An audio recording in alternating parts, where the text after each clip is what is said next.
Assalamualaikum warahmatullahi wabarakatuh. Perkenalkan, nama saya Sukuwardani dengan NIM M0212211026 dari Fakultas Kehutanan Prodi Rekayasa Kehutanan dan kelas Biologi Dasar 3. Di sini saya akan menjelaskan tentang reproduksi pada hewan.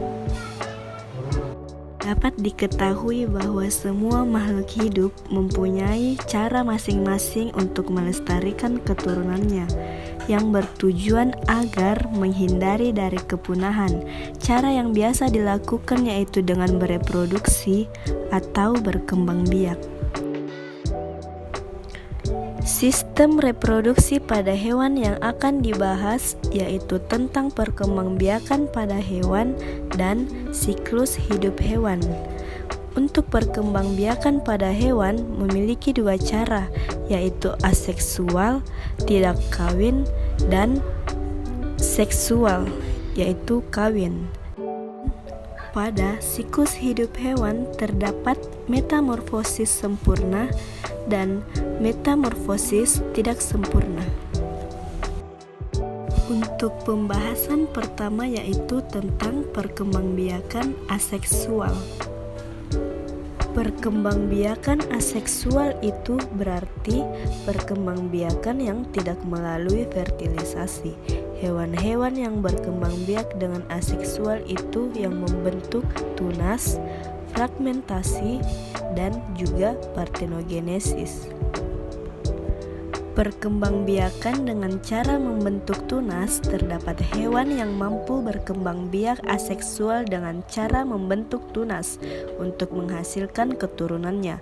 Contohnya dari filum Porifera dan Solenterata. Dari filum Solenterata itu ada ubur-ubur jenis Aurelia sp dan Obelia sp serta ada Hydra sp. Fragmentasi diartikan sebagai proses terbentuknya individu baru yang berasal dari potongan-potongan induknya. Ada dua tahapan, yaitu yang pertama fragmentasi atau pemotongan dan yang kedua regenerasi atau membentuk bagian tubuh baru. Contohnya planaria. Contoh dari fragmentasi ini ada dari satu induk, kemudian ketika dipotong-potong, maka nanti bagian tubuh yang terpotong akan membentuk bagian tubuh lain agar nanti akan menjadi lebih sempurna. Perkembangbiakan aseksual yang ketiga ada partenogenesis. Partenogenesis diartikan sebagai peristiwa perkembangan sel betina menjadi individu baru tanpa melalui fertilasi. Contohnya adalah lebah, semut, tawon, kutu air, dan kutu daun. Ini semua merupakan contoh dari partenogenesis.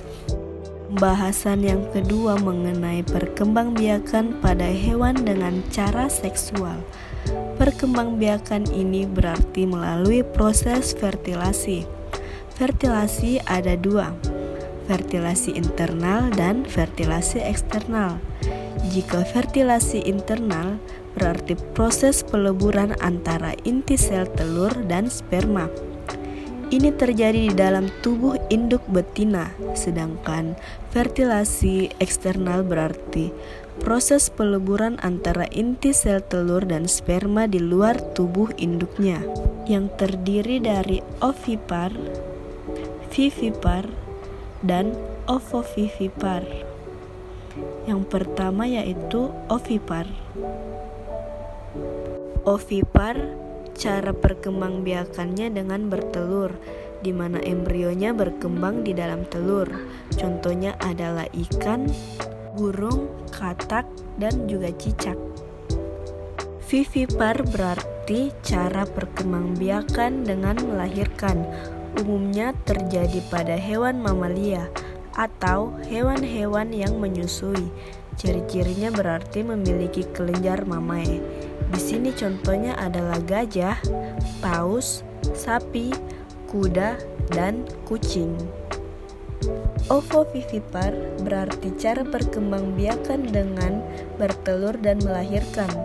embrio berkembang biak di dalam telur, dan telur tetap ada di dalam tubuh induk sampai telur menetas. Setelah menetas nanti akan dilahirkan oleh induk betina. Contohnya ada ular, kuda laut, hiu, bunglon, dan kadal. Lanjutnya tentang siklus hidup hewan, yaitu metamorfosis sempurna dan metamorfosis tidak sempurna. Siklus hidup hewan, proses perkembangan hidup hewan melalui tahap tertentu sehingga memiliki struktur dan fungsi organ tubuh yang sama dengan hewan dewasa. Ini disebut dengan metamorfosis. Metamorfosis terbagi dua, yaitu metamorfosis sempurna dan metamorfosis tidak sempurna. Metamorfosis sempurna diartikan sebagai proses pertumbuhan yang terjadi dengan adanya perubahan bentuk ketika muda hingga menjadi dewasa, dan siklusnya ini mulai dari telur, larva, pupa, dan imago atau hewan dewasa. Contohnya adalah kupu-kupu, lalat, dan katak. Pada metamorfosis tidak sempurna, proses pertumbuhan dan perkembangan pada hewan dengan hanya organ tertentu yang terjadi perubahan fisiologis. Tetapi secara kasat mata, kita dapat melihatnya itu seperti tetap, hanya bertambah ukurannya saja. Siklusnya dimulai dari telur, nimfa, dan imago. Tidak ada perbedaan, hanya organ tertentu saja yang mengalami perubahan fisiologis, contohnya kecoa dan belalang.